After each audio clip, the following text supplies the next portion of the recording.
How does video work and generate more business? Well, let's just go back about 20 odd years to really a period when email had just kicked off and you were proudly boasting you had a mobile phone and an email. The mobile phone was like a brick, and your email, you didn't have anybody to send an email to because people were still using fax.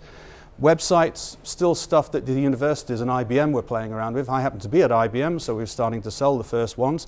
They cost you £500,000. And there was no web video. You just couldn't send video to anybody. There was no receiving mechanism, really. You use VHS tapes. This is today. And it's almost like even a small business can have as much digital firepower as Arnold Schwarzenegger. Everybody's firing in all directions. I'll just point out a couple of amazing statistics. In the next 60 seconds, 168 million emails are going to be sent. There's probably just as many text messages and other forms of messaging going out alongside that. And the best part of 750,000 searches on Google in 60 seconds. So that gives a huge opportunity if you've got that firepower. It also gives you a huge problem, because that's you and me and the customers that we need to reach. It's basically, we're just being inundated and we're shutting down, and we're being very selective about what we let into our life. We want very high quality, entertaining, professional content that uses the minimum amount of our time, gets the value across.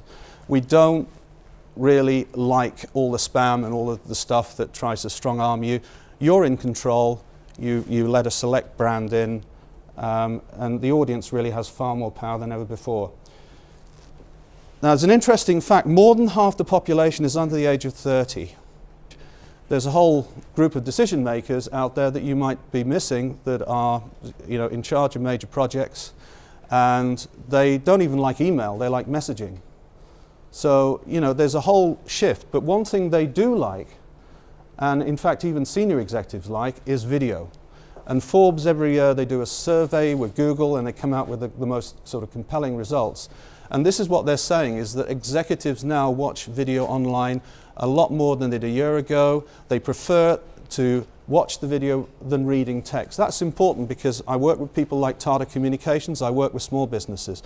They're all seeing email open rates go down to the floor. They're seeing a real problem in newsletters not being read, because people are looking for a quicker form to get the highlights. Then they'll invest. Then they'll go to the webinar. Then they'll go to... And so that's what these executives are doing. They're pre-qualifying. They're getting a much better feel for what the opportunity is that they should be investing their time. And video works really at 3 levels. There's, first of all, the fact that it touches human senses. You have, instead of a piece of paper, you have a human being getting a professional message across, building a relationship, eye contact. You get emotions, you see, picture paints 1,000 words. It really gets across a lot of factors. It also can be used to accelerate the sales cycle. So a typical area that we see a lot of use in is things like case studies, which are very, very popular, and how-to guides and things like that. Now those really transport somebody who doesn't know you, doesn't know your brand. If you do a lot of videos on different subjects, they might be looking for help, and they're then able to see someone in a similar situation do that thing, achieve that result, and then by the time they pick up the phone, they're a warm prospect. So, that accelerates, results. And then, of course, once you've got a video, it's digital. There are 1,000 ways you can use it effectively. It's, unlike postage costs, you can get it out into the right places where people are feeding and watering for information.